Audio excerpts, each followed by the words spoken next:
ప్రళయం ప్రళయం దుష్కృతవలయం ప్రబలం ప్రచలం దుర్దమనిలయం అసనిపాత అజస్ర ప్రకరం తిమిరలోక సమవాకారం గర్జించే పర్జన్యం ఘోరాతి ఘోర దౌర్జన్యం అనవతరం ఆతని వేట ప్రమాదాలతో సయ్యాట টেকনিক্যাল যে সমস্ত নলেজ আমাদের সাথে শেয়ার করবে সেটা আমরা দেখে নেবো। আমি মাইক তুলে দিচ্ছি সায়ন্তন দাদা ভাই। সো কেমন আছো সবাই বলুন। আচ্ছা, তো আজকে প্রচুর কিছু নিয়ে কথা হবে, কিন্তু সবার আগে একটু আমার সম্পর্কে তোমাদেরকে বলি, যারা যারা আমাকে চেনে। আমার নাম সায়ন, আমি তোমাদেরই কলেজের সিনিয়র। আমি 2021 জলপাইগুড়ি গভর্নমেন্ট ইঞ্জিনিয়ারিং কলেজ থেকে ইলেকট্রিক্যাল ইঞ্জিনিয়ারিং পাস আউট করেছি, এন্ড কারেন্টলি আমি আইআইটি গুয়াহাটিতে কম্পিউটার সায়েন্সে মাস্টার্স করছি। এন্ড নট অনলি দিস, এর সাথে সাথে আমি বেশ কিছু ইউটিউব চ্যানেল রান করছি যেখানে আমাদের সাথে প্রচুর মানুষ connected. And not only this, এর সঙ্গে আমি একটা ফুললি পারফর্মিং একটা এডটেক প্ল্যাটফর্ম রান করছি, যেখানে হয়তো তোমরা প্রচুর স্টুডেন্টরা রয়েছে। তো তোমরা জলপাইগুড়ি গভর্নমেন্ট ইঞ্জিনিয়ারিং কলেজে আছো, তোমরা সবাই ডাব্লিউবিজি এর মাধ্যমে এখানে এসেছো। তো কারা কারা ডাব্লিউবিজি এর সময় লেটস ইনফরমেশনে কানেক্টেড ছিলেন? একবার একটু আওয়াজ শুনতে চাই, কারা কারা কানেক্টেড ছিলেন লেটস ইনফরমেশন? ওকে, সো আজকে আমরা তোমাদের যা যা চিন্তা ভাবনা রয়েছে বা তোমরা যা যা ভাবছো যে আপকামিং ডেজে আমরা কি করতে পারি, কারেন্টলি আমাদের টেক সিনারিওতে কি চলছে, প্লেসমেন্ট সিনারিওতে কি চলছে, বা তোমরা যারা ফার্স্ট ইয়ারে আছো, আমি যখন থেকে কলেজে এসেছি তারপর থেকে ফার্স্ট ইয়ার স্টুডেন্টদের সঙ্গে আমি লিটারালি লাস্ট ঘন্টা ধরে ছবি চলে যাচ্ছে। তো সেই ক্ষেত্রে তোমাদের থেকে আমি প্রচুর ডাউটস পেয়েছি, সেই সমস্ত কিছু নিয়ে আজকে আমরা ডিসকাস করব। তো সবার প্রথমে আমরা একটা বিষয় নিয়ে আজকে থেকে স্টার্ট করব। সেটা করার আগে আমি একটা জিনিস বলি যে আজকের দিনটা আমার জন্য খুবই স্পেশাল। লাইক কয়েক বছর আগে তোমাদের মতো আমি ওখানেই বসেছিলাম, কিন্তু আজকে আমি এখানে। কিন্তু এই যে আজকের দিনটা,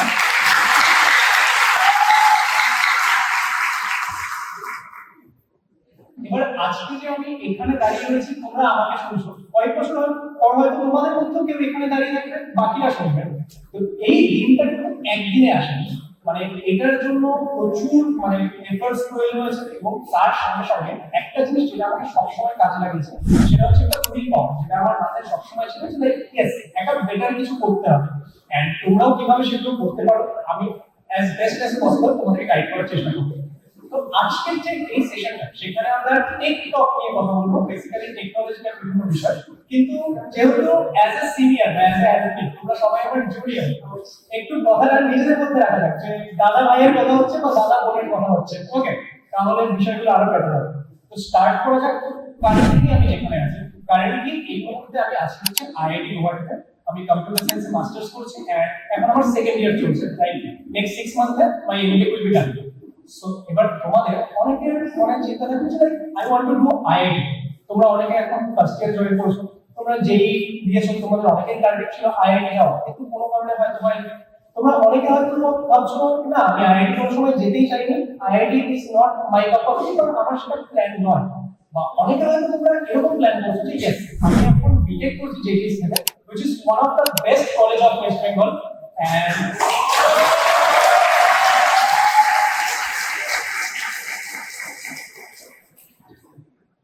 আফটার বিটেক তোমাদের অনেকের টার্গেট থাকছে আমি মাস্টার্স করতে চাই আইআইটি। এরকম তোমরা কারা কারা আছো যাদের কোনো একটা সময় ড্রিম ছিল আইআইটি যাওয়া, বা আইআইটি এখনো ড্রিম রয়েছে যে আমি মাস্টার্স করতে চাই? কারা কারা আছে এরকম ড্রিম? একটু বললে আমি ভালো বুঝতে পারবো, একটু আওয়াজ করবেন। ওকে, আচ্ছা, প্রচুর পড়াশোনা দেখতে পাচ্ছি, তাই না? সবার প্রথমে আমরা যেখানে আজকে ডিসকাস করবো যে দিস আইআইটি নেসেসারি, যে আমাদের কি সত্যি আইআইটি একটা নেসেসিটি? এই যে আইআইটি একটা নেসেসারি কিনা, সেটা আমাদের একটা যে আনসারটা, এটার আনসারটা খুবই তোমার উপর ডিপেন্ড করছে। লাইক আমরা যদি বিভিন্ন সেগমেন্টে দেখি, তুমি যদি কিছু কিছু জনকে দেখো যে তারা without going to IIT they are doing good. তোমরা আমাদের কলেজে রাজদার এক্সাম্পল নিয়ে স্ক্রাইবার, তো সেই ক্ষেত্রে কিছু মানুষ আছে যারা কিনা without going to IIT they are doing like awesome in their life, right? And আবার আমরা এমন কিছু মানুষকে দেখি তারা হয়তো আইআইটি গেছে, কিন্তু আইআইটি যাওয়ার পর তারা লাইফে এমন একটা জায়গায় হারিয়ে গেছে, তাদের কিন্তু আমরা কোথাও দেখতেই পাচ্ছি না, বা তাদের হয়তো আজকে আমরা চিনি না। আবার এমন কিছু মানুষ রয়েছে যারা কিনা হয়তো শুরুতে একটা কলেজে পড়তো, তারপর হয়তো তারা আইআইটি গেছে, এন্ড আইআইটি তারা এমন কিছু করেছে যার জন্য এখন হয়তো তাদেরকে পুরো পৃথিবী চিনছে। তো সেই ক্ষেত্রে আইআইটি আমরা সত্যি নেসেসিটি, এটা ডিপেন্ডস আপন কি হচ্ছে তোমার পার্সপেক্টিভটা কি। দেখো তোমরা যদি কেউ ভাবছো যে আমার একটা পার্টিকুলার অপরচুনিটি প্রয়োজন, আমার একটা পার্টিকুলার রিসার্চ অপরচুনিটি প্রয়োজন, সেই ক্ষেত্রে এস কাম টু আইআইটি। তোমার যদি মনে হয় মাস্টার্স করতে, তো সেই ক্ষেত্রে মাস্টার্স এর জন্য কাম টু আইআইটি। এবার তোমাদের অনেকের আইআইটি আসার পিছনে একটা টার্গেট থাকে যে প্লেসমেন্ট। এন্ড তোমরা যারা যারা এখন আছো, অনেকে থার্ড ইয়ার রয়েছে, অনেকে ফোর্থ ইয়ার রয়েছে, এন্ড যারা ফার্স্ট ইয়ার রয়েছে, তাদের একটা মাথায় টার্গেট হচ্ছে we want a better placement, right? তো তাদের ইঞ্জিনিয়ারিং এর পরে মেইন টার্গেট প্লেসমেন্ট। একবার বলো তো প্লিজ, একটু নয়েজ করলে আমরা বুঝতে পারবো যে কতজন আছে। ওকে, তো তোমাদের মেইন টার্গেট হচ্ছে প্লেসমেন্ট, রাইট? এবার আমরা প্লেসমেন্ট সিনারিও দেখি। এখন যখন তোমরা জলপাইগুড়ি ইঞ্জিনিয়ারিং কলেজে রয়েছে, তোমরা একটা জিনিস তোমরা বুঝতে পারছো যে লাস্ট 5 বছরের সেগমেন্টে JGC is a very better place right now. Okay, তার কারণ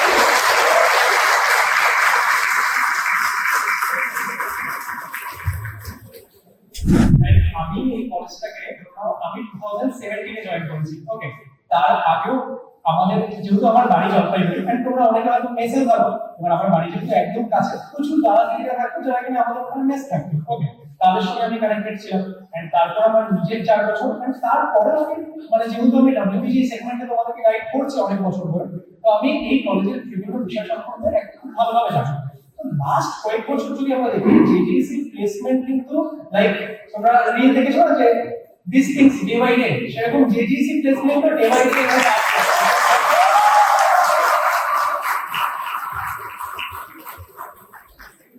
এবার এই প্লেসমেন্টের জন্য যেটা সবথেকে বেশি ইম্পর্টেন্ট, এবার আমরা একটা আইআইটি সিনারিও আসছে, তো আমি আইআইটি এর কথা বলছিলাম।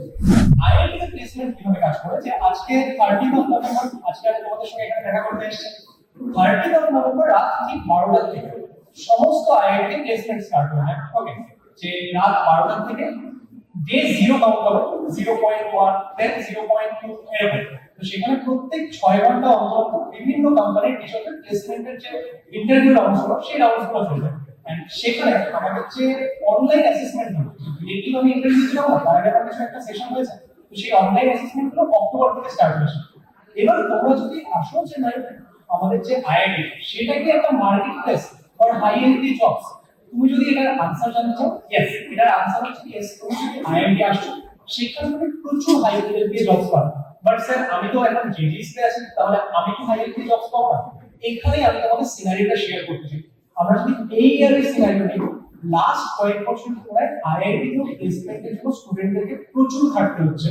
লাইক রিসেন্ট কিছু ইয়ার্সে আমাদের জব সেগমেন্টটা এমন ভাবে চেঞ্জ হয়েছে যে এটিতে তুমি শুধুমাত্র এটা বলতে পারবে না okay I am here, I am at IIT, I get a good placement, তুমি সেটার উপর ভরসা থাকতে পারবে না। তোমাকে কি করতে হবে, নিজের যে স্কিলস গুলো, সেই স্কিলসটার উপর প্রচুর পরিমাণে ফোকাস করতে হবে। এটা নিয়ে আমি একটু পরে একটা কথা বলবো যে আমি শুধু একটা সেগমেন্টে কাজ করছি, দ্যাট ইজ নট রিকোয়ার্ড নাউএডেজ। কারণ তোমরা জানো যে এআই এর কতখানি এফেক্ট করছে আমাদের জব সেগমেন্ট বা জব সিনারিও। আমি যদি লাস্ট 4 বছর আগে দেখি বা 5 বছর আগে দেখি, তখন তোমাদের যে সিনিয়ররা ছিল তারা যেভাবে ভাবতো, এখন যদি তুমি সেভাবে ভাবো, this is not not right. তো এই মুহূর্তে তুমি যদি আইআইটি আসছো, তুমি আইআইটি কি পাবে? IIT will give you a platform. তোমরা যদি আমাকে এবার অনেক জানতে চাও স্যার তাহলে তুমি এক কাজ করো, বা দাদা তুমি একটা কথা বলো, তুমি প্লেসমেন্ট নিচ্ছ না, তুমি আইআইটি গিয়ে তুমি প্লেসমেন্টের জন্য যাওনি, তুমি এক্ষেত্রে মাস্টার্স এর পর পিএইচডি ও করছো না, তাহলে তুমি কেন আইআইটি নিয়েছো? This can be a question, right? তো সেই ক্ষেত্রে আইআইটি তোমাকে কি দেয়? আইআইটি তোমাকে একটা অপরচুনিটি দেয়। লাইক যখন আমি আইআইটি তে গেছি, believe me, there are lots of opportunities, whatever you want to. তুমি প্লেসমেন্ট যেতে চাও, প্লেসমেন্টের জন্য অপরচুনিটি রয়েছে।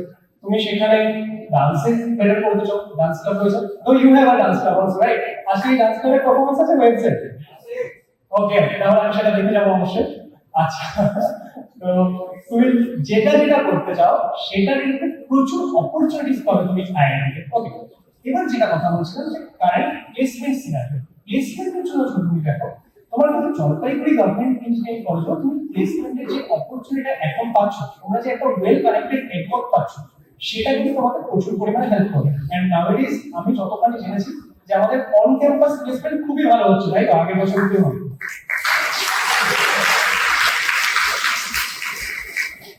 লাইক আমি একটু আগে তোমার যারা নরমালি থার্ড ইয়ার আছে তাদের সঙ্গে যখন কথা বলছিলাম, আমাদের সময় যা ছিল, আমাদের সময় অন ক্যাম্পাস ভিজিটিং অনেক কম ছিল। তো সেখান থেকে এখন যে এসছে, এখন যে পরিমাণ অন ক্যাম্পাস প্লেসমেন্ট হচ্ছে, লাস্ট ইয়ার আমি ফলো আপ করছিলাম আমাদের লিঙ্কডইন যে আমাদের প্লেসমেন্ট সেল রয়েছে, তো সেখানে দেখছি দারুণ বেটার প্লেসমেন্ট হচ্ছে। এবার এই প্লেসমেন্টের জন্য কি ইম্পর্টেন্ট, দেখো এই মুহূর্তে এআই আসছে। আমাকে কিছু ফার্স্ট ইয়ার স্টুডেন্ট জিজ্ঞেস করছিল, স্যার আমরা দেখছি এখানে এত লেখা হচ্ছে, এখানে এত কিছু হচ্ছে, তাহলে এই ক্ষেত্রে এআই মার্কেটে এখন কি আমাদের ইম্পর্টেন্স থাকবে?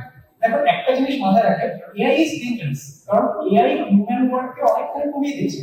But AI can do repetitive work, but AI can't do creative work. If you have a engineering mind, তোমার সেই মাইন্ডটাকে কিন্তু এআই রিপ্লেস করতে পারবে না। তোমার যদি একটা ক্রিয়েটিভ মাইন্ড থাকে, সেই মাইন্ডটা, তোমার যে ইঞ্জিনিয়ারিং মাইন্ড, সেটা একটা হিউম্যানই শো করতে পারবে। তো সেই জন্য এআই থেকে ভয় পাওয়ার কোনো ব্যাপার নেই।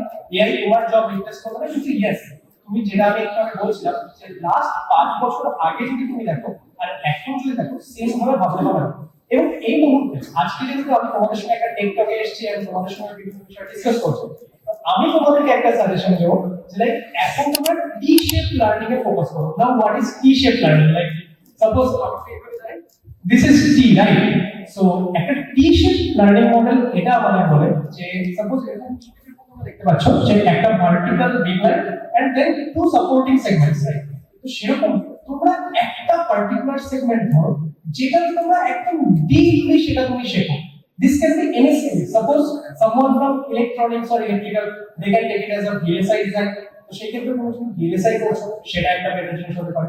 কিন্তু ধরো তোমার একটা পার্টিকুলার ডিপার্টমেন্ট থেকে রয়েছে, সেখান থেকে তুমি ভাবছো না I want to learn AI things, and with time আমাদের জব ইভলভ হচ্ছে। আমি যদি লাস্ট 4 বছর আগে দেখি, there were no prompt engineering jobs, but nowadays prompt engineers are learning lakhs and crores, right?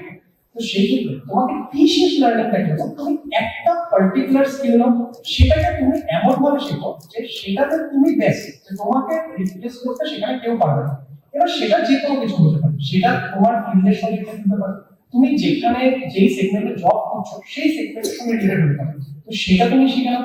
Next তোমার যে সাপোর্টিং দুটো হ্যান্ড থাকছে, সেটা কি থাকবে, সেটা আমাদের খুব বেশি ইম্পর্টেন্ট। এন্ড নাওয়াডেজ আমরা যদি বিভিন্ন কোম্পানিজের ইন্টারভিউ গুলো দেখি, বা যারা যারা ধরো তোমরা যেখানে দেখছো যারা অলরেডি কোনো একটা কোম্পানি ক্র্যাক করেছে, তো তাদের যখন তোমরা ইন্টারভিউ গুলো দেখছো, সেখানে তোমরা দেখতে পাবে যে তারা শুধুমাত্র একটা স্কিল লিমিটেড ছিল না, তাদের সাপোর্টিং কিছু স্কিলস তারা পারতো। এন্ড সেখানে দুটো ইম্পর্টেন্ট স্কিল সম্পর্কে আমি তোমাদেরকে বলবো, যেটা খুবই নেসেসারি।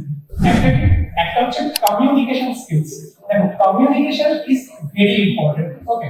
তো সেই ক্ষেত্রে তুমি যখন একটা particular T shape learning model শিখছো, সেখানে একটা পার্টিকুলার স্কিল তুমি শিখছো, তার সাথে your communication is very much important. তো সেই ক্ষেত্রে তুমি কমিউনিকেশন কিভাবে ইমপ্রুভ করতে পারো? দেখো কমিউনিকেশন ইমপ্রুভ করার সবথেকে বেস্ট ওয়ে, তোমাদের কলেজে এত অপরচুনিটি রয়েছে, there are like lots of class. আমি যখন ছিলাম তখন 16টা ক্লাব ছিল, এখন কতগুলো ক্লাব রয়েছে? 22টা ক্লাব রয়েছে, তাই না? তাহলে এতগুলো ক্লাব রয়েছে, যারা ফার্স্ট ইয়ারে আছে আমি তোমাদের সবাইকে সাজেস্ট করবো যে সমস্ত ক্লাব জয়েন করো, সমস্ত ক্লাবে চলে যাও। হতে পারে তুমি অ্যাক্টিং ক্লাব দেখছো, তুমি ভাবছো আমি তো অ্যাক্টিং পারি না, আমি অ্যাক্টিং ক্লাবে কি করব? তুমি ওখানে যাও, তুমি সেখানে নিজেকে এক্সপ্লোর করো। যারা যারা ধরো ভাবছো যে আমি তো সিভিল ডিপার্টমেন্ট থেকে, আমি কোডিং করে কি করব, তুমি কোডিং ক্লাবে যাও, সেখানে যে জিনিসটা শেখার চেষ্টা করো, সেটাকে অ্যাপ্রোচ করো। তাহলে কি হচ্ছে যে তোমার মেইন সেগমেন্টে যেটা, সেটাও তুমি করছো, তার সঙ্গে তোমার ডিফারেন্ট স্কিলগুলো ইমপ্রুভ হচ্ছে। And when you are going to different class, তোমরা তোমাদের সিনিয়রদের সঙ্গে কথা বলছো। এন্ড যা আমি বুঝতে পারলাম, এই বছরের ফার্স্ট ইয়ারটা যে আরামসে ভেবে যাচ্ছে, সিনিয়ররা তো খুবই সাপোর্টিভ, নাকি? ব্যাস ফার্স্টের দিকে সিনিয়ররা বসে বসে বসে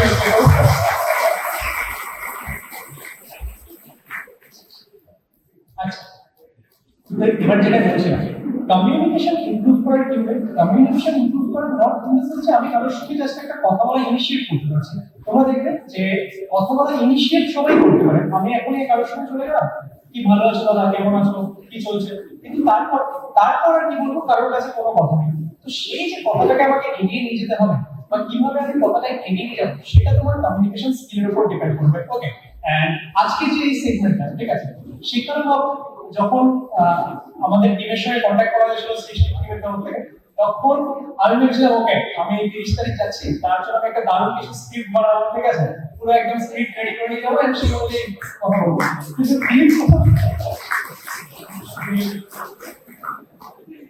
যেরকম তোমরা পরীক্ষার আগের দিন এসে সেমিস্টার পাস করবে, সিমিলারলি আমিও ভেবেছিলাম প্রচুর স্ক্রিপ্ট বানাবো, প্রচুর কিছু বানাবো, কিন্তু এখন আমি যা বলছি সমস্ত কিছু নিজের থেকে বলছি। There are no time for reading script. এবার এখানে কি হেল্প করবে? এবার এখানে হেল্প করবে কমিউনিকেশন স্কিলস। এবার এই কমিউনিকেশন স্কিলটা কিভাবে ইমপ্রুভ হবে? একটা যেটা তোমাদের বললাম যে ইন্টারঅ্যাক্ট উইথ আদার্স, তার সঙ্গে এই মুহূর্তে at 2025 আমরা 2025 প্রায় শেষ হতে আসছে, তাই না? এই মুহূর্তে আমার মতে যেটা মনে হয় যে সবাই কন্টেন্ট ক্রিয়েশনটাকে একটা ওয়ে আউট হিসেবে নিতে পারে, এবং এটা একটা নেসেসারি।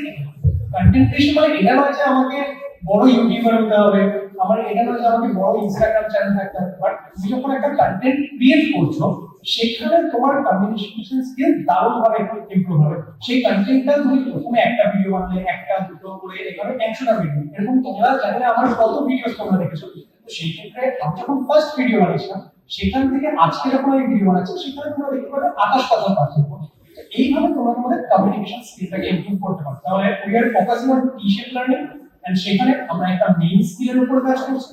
তার সঙ্গে যেটা আমরা বললাম যে আমরা দুটো সাপোর্টিং হ্যান্ড থাকে, তার মধ্যে একটা হচ্ছে আমাদের কমিউনিকেশন স্কিলস, এন্ড সেকেন্ড যেটা আমাদেরকে কাজ করতে হবে সেটা হচ্ছে বিজনেস সেগমেন্টটাকে তোমরা সবাই ফোকাস করো। ওকে, কেন বিজনেস সেগমেন্ট বলছি? Business skills are very much important. তোমরা বলতে স্যার আমি তো ক্লাস করছি, আমি তো first year, second year, third year, fourth year complete করে নেবো, তারপর আমি জবে চলে যাবো, আমার বিজনেস জানার কি প্রয়োজন? বা আমি তো এরপর হায়ার স্টাডিজে চলে যাবো, আমি পেড দেবো বা কিছু করবো, তাহলে why do I need business skills? দেখো business skills very much important. Business স্কিলের মধ্যে দুটো জিনিস তোমার সবথেকে বেশি করে শিখতে হবে। একটা হচ্ছে মার্কেটিং স্কিলস, এন্ড সেকেন্ড হচ্ছে তোমাদের negotiation skills. And why these things are important? দেখো মার্কেটিং এমন একটা জিনিস যেটা সবাইকে করতে হবে। ওকে, যে তুমি ধরো একটা পার্টিকুলার কিছুতে কাজ করছো, এক্সাম্পল ধরো তোমরা খুব ভালো কোডিং পারো। ওকে, এবার সেই কোডিংটা যদি তুমি খুব ভালো পারো সেটা শোকেস করার জন্য তোমরা কি করো? তোমরা লিড কোড করো, কোড কোর্সেস করো, সেখানে তোমরা তোমাদের রেটিং ইনক্রিজ করার চেষ্টা করো, তাই না? তাহলে সেখানে যখন তুমি তোমার রেটিংটা ইনক্রিজ করছো, আলটিমেটলি তুমি যখন তোমার সিভিতে লিখছো ওকে আমার কোড কোর্সেসে রেটিং এত, আমার লিড কোডের রেটিং এত, আমার কোর্সে এত স্টার কোডের আমি, তাহলে সেটা আলটিমেটলি তুমি কি করছো? তুমি নিজের মার্কেটিং করছো, ঠিক আছে? তো সেইরকমই কোনো একটা পার্টিকুলার জায়গায় তুমি যে কিছু একটা করছো সেটাতে তুমি নিজেকে তুলে ধরবে কি করে, সেটার জন্য marketing very much important. And এই মার্কেটিংটা হতে পারে তুমি হয়তো ইন ফিউচার কি কোনো সময় এন্টারপ্রেনারশিপ করছো, সেখানে তোমাকে কাজে লাগবে। হতে পারে তুমি কোনো একটা পার্টিকুলার কাজ করছো, সেখানে তোমার কাজে লাগবে। আরেকটা জিনিস যেটা আমরা কথা বলছিলাম সেটা হচ্ছে নেগোসিয়েশন স্কিলস। তো এই নেগোসিয়েশন স্কিলসটা সেটা আমাদের কেন ইম্পর্টেন্ট? এটা তোমরা যারা সোললি যারা প্লেসমেন্টেও যেতে চাও সেখানেও খুবই ইম্পর্টেন্ট। এক্সাম্পল তোমার খুবই ভালো স্কিলস রয়েছে, কিন্তু তুমি যে জবের জন্য যাচ্ছ সেখানে হয়তো তোমাকে একটা সার্টেন স্যালারি ওরা অফার করছে। এবার আমাদের মধ্যে একটা কি ভয় থাকে? আমাদের মধ্যে ভয় থাকে এই আমি তো এতখানি এক্সপেক্ট করেছিলাম, আমার স্কিলস ওয়াইজ সত্যি আমার এতখানি কম্পেনসেশন আমার পাওয়া উচিত, কিন্তু আমাদের মধ্যে একটা ভয় থাকে আমাকে তো 4 বছর পরে একটা জব নিয়ে বেরোতে হবে। তো সেই ক্ষেত্রে আমি যদি আমার হায়ারিং কমিটিকে বলি আমার এত টাকা প্রয়োজন বা আমার যদি এত টাকা স্যালারি প্রয়োজন, তাহলে ওরা যদি আমাকে জবটা না দেয়, এরকম আমার চিন্তা ভাবনা থাকে। কিন্তু এখানে তোমার নেগোসিয়েশন স্কিলস কাজে লাগবে। এবার নেগোসিয়েশন স্কিলস মানে এরকম না যে আমি তো এত কিছু জানি, আমাকে 10 লাখ টাকা নিচে দিলে আমি যাবোই না। যদি এরকম ডিরেক্টলি বলো তাহলে বলবে ঠিক আছে তোমাকে যেতে হবে না। কিন্তু সেই যে আমাকে যদি কোনো একটা কোম্পানি 5 লাখ অফার করছে, সেখান থেকে কি করে আমি সেটাকে 8 লাখ 9 লাখে নিয়ে যাবো থ্রু মাই কমিউনিকেশন স্কিলস, সেটা তুমি শিখতে পারবে নেগোসিয়েশনের মাধ্যমে। এন্ড বিলিভ করো তোমাদের যারা ফার্স্ট ইয়ার আসে বা সেকেন্ড ইয়ার আসে, যারা ধরো সৃষ্টি বছর অর্গানাইজ করেছে, আমি শুনলাম এই বছর সৃষ্টিতে নিয়ারলি 33 ইভেন্টস রয়েছে, রাইট?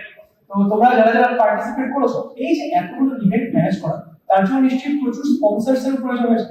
এবার এই যে স্পন্সর যখন আমি আনতে যাচ্ছি সেখানে নেগোসিয়েশন স্কিল খুবই ইম্পর্টেন্ট। তাহলে তোমরা যারা নেগোসিয়েশন শিখতে চাচ্ছ তারা এই বিভিন্ন যে অর্গানাইজিং কমিটিগুলো সেখানে জয়েন করতে পারো। This will help you. Okay, এবার এই পুরো সেগমেন্টটা যদি আমরা দেখি, তাহলে এই পুরো সেগমেন্টটা দেখলে আমরা একটা জিনিস বুঝলাম যে আমরা যদি কোনো একটা কিছু করতে চাচ্ছি তার জন্য আমার একটা প্রপার ডিরেকশন চাই। যেরকম আমি তোমাদেরকে বললাম আইআইটি কি আমার সত্যি প্রয়োজন, সেটা তোমার পার্সপেক্টিভের উপর ডিপেন্ড করছে। তোমার আলটিমেট গোলটা কি?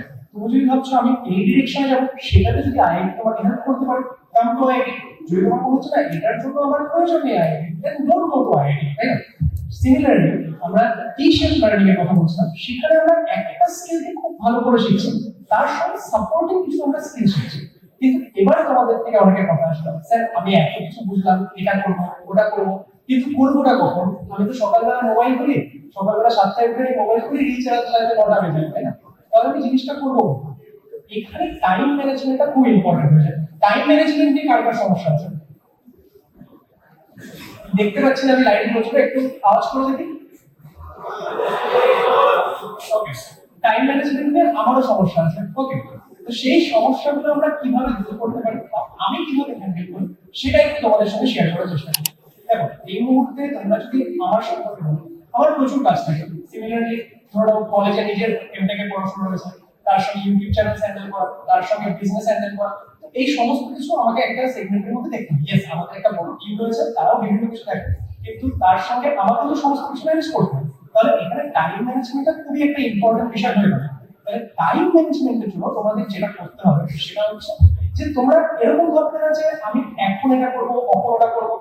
টাইম ম্যানেজমেন্টে সবাই যেটা ভুল করে, আমি সকালবেলা 6টার সময় ঘুম থেকে উঠবো, তারপর তো আমি কয়েকদিন ভালো করে একদম ওয়ার্কআউট করবো, সকালবেলা 6:30 থেকে 7:30 অব্দি ওয়ার্কআউট করবো, তারপর আমি ব্রেকফাস্ট করবো, তারপর আমি কলেজ যাবো, কলেজ থেকে এসে নিয়ে আমি এই পড়াশোনা করবো, ওই পড়াশোনা করবো। এইভাবে করে টাইম ম্যানেজমেন্ট কোনোদিনও করতে পারবে না। তুমি হয়তো 7 দিন চালিয়ে নেবে, 7 দিনের পর সেটা ওয়েস্ট চলে যাবে। তাহলে তোমাকে কি করতে হবে? ডে ওয়াইজ প্ল্যান করো। সাপোজ আজকে আমি দাঁড়িয়ে আছি, আজকে আমি জানি যে কালকে আমাকে কি কি করতে হবে, তো সেখানে কালকে তোমার যে যে কাজগুলো রয়েছে সেটাকে একটা প্রায়োরিটি লিস্ট অনুযায়ী সাজাও। কারণ আলটিমেটলি টাইমের অভাব আমাদের কারোর কাছে নেই। তোমরা যদি নিজেরা নোটিস করো, একটা দিনে তুমি কোনো ডিসাইড করলে তুমি 5টা কাজ করো, এবার একটা এন্ড দিয়ে তুমি যদি দেখছো তোমার 2টা বা 3টা কাজ হয়নি, তুমি দেখবে যে সেই কাজগুলো করার জন্য তোমার কাছে টাইম রয়েছে। তুমি ধরো বিকালবেলা কলেজ থেকে ফিরেছো, তুমি বন্ধুদের সঙ্গে আড্ডা দিয়ে ফিরলে, ঠিক না, যে এই যে চা খেতে যাওয়া, এই ক্যান্টিন ওই ক্যান্টিন, তারপর যখন তুমি দেখছো তোমার কাছে টাইম রয়েছে, ধরো তুমি বিকালবেলা 6টায় গিয়ে দেখছো যে আমার 3টে কাজ বাকি, কিন্তু তুমি সেই বিকাল 6টা থেকে রাত 12টা অবধি টাইম রয়েছে। এন্ড তোমরা তো আই গেস কেউ ভোরবেলা 4টার আগে ঘুমাও নাকি? তো সেই ক্ষেত্রে তোমাদের ভোর 4টা অবধি টাইম রয়েছে। তো সেই ক্ষেত্রে তার মধ্যে তোমাদেরকে সেই কাজগুলো করা হয়ে উঠবে। তার কারণ আমাদের কাছে টাইম নেই সেটা নয়, আমাদের কাছে অ্যাকচুয়ালি এনার্জি নেই। ওকে, আমি যেই কাজগুলো করবো ভেবেছিলাম, আমি অন্যান্য কাজে এতখানি এনার্জি ইউটিলাইজ করে নিয়েছি, আমি অন্যান্য কাজে এতখানি এনার্জি ওয়েস্ট করে নিয়েছি যে আমাদের কাছে সেই বাকি কাজগুলো করার মতো এনার্জিটা নেই। তো সেই জন্য তোমরা টাইম ম্যানেজমেন্ট করার জন্য কি করো? টাইম ম্যানেজমেন্ট করার জন্য তোমরা পুরো জিনিসটাকে, তোমাদের যে যে কাজগুলো সেটাকে প্রায়োরিটি ওয়াইজ সাজাও। এন্ড একবার যখন তুমি প্রায়োরিটি ওয়াইজ সাজিয়ে নেবে, আমার মনে পড়ে যে আমার 5টা কাজ আছে, সেই 5টা কাজের মধ্যে 5টাই কি আমার সব থেকে বেশি ইম্পর্টেন্ট না? হতে পারে 2টা 3টা সব থেকে বেশি ইম্পর্টেন্ট, সেটাকে আমি আগে কমপ্লিট করি, তাহলে আমার কাজগুলো অন টাইম হয়ে যাবে। এক্সাম্পল, তোমাদের যারা সেকেন্ড ইয়ার থার্ড ইয়ার আছে তারা জানে, ফার্স্ট ইয়ার জানে না। তো পরীক্ষার আগে যখন সেমিস্টার এক্সাম আসবে, তখন তো পরীক্ষার আগের আগে তুমি পুরো সিলেবাস পড়ে দিচ্ছ, তাই না? তাহলে সেই পুরো সিলেবাস পড়ে যদি আমি একদিনে পাস করতে পারছি, তাহলে আমার কাছে পুরো ডে আছে, সেখানে আমি আমার কয়েকটা কাজ কমপ্লিট করতে পারবো। তো এই হচ্ছে পুরো ব্যাপার। এবার দেখো, আজকে আমি এই ডিফারেন্ট সেগমেন্ট গুলো তোমাদেরকে বললাম যে তোমরা এটা করো ওটা করো। এবার আজকে তোমরা আমাকে দেখলে, আমার থেকে শুনলে, এই মুহূর্তে আমি আইআইটিতে আছি, তোমরা অনেকে ভাববে যে আচ্ছা তাহলে আমি আইআইটি করবো। ওকে, তোমরা দেখছো যে আচ্ছা দাদা তো ইউটিউব চ্যানেল রান করছে। ওকে, তোমরা জানো আমাদের প্রায় 8-9টা ইউটিউব চ্যানেল রয়েছে যেখানে আমরা ফুল ফ্লেজলি কাজ করছি। তোমরা ভাববে যে আচ্ছা দাদা ব্লগ বানাচ্ছে, দাদা এডুকেশনাল ভিডিওস বানাচ্ছে, তাহলে আমি কি ইউটিউবও করবো। বা তোমরা অনেকে ভাববে আচ্ছা দাদা তো দারুণ এডটেক প্ল্যাটফর্ম চালাচ্ছে, আমি আজকে দাদার থেকে শুনলাম ফুল হাই মোটিভেশন, আমি কি এডটেক প্ল্যাটফর্ম স্টার্ট করবো। কিন্তু মাথায় রাখবে যে আলটিমেটলি তোমার লাইফ ডিফারেন্ট, আমার লাইফ ডিফারেন্ট, আর আমাদের সবার গোলস গুলো ডিফারেন্ট। আজকে তোমরা আমাকে শুনলে, হতে পারে কাল বা পরশু অন্য কাউকে শুনলে, তো সেই অনুযায়ী নিজের গোলগুলো চেঞ্জ করতে হবে না। নিজের গোলটা একটা প্রপারলি রিসার্চ করো, নিজেকে এক্সপ্লোর করো, সেটা সেট করো, এন্ড সেট করার পর তুমি যেই গোলটা ডিসাইড করছো সেই অনুযায়ী চলো, দেখবে with time you will surely get success. Okay, so thank you.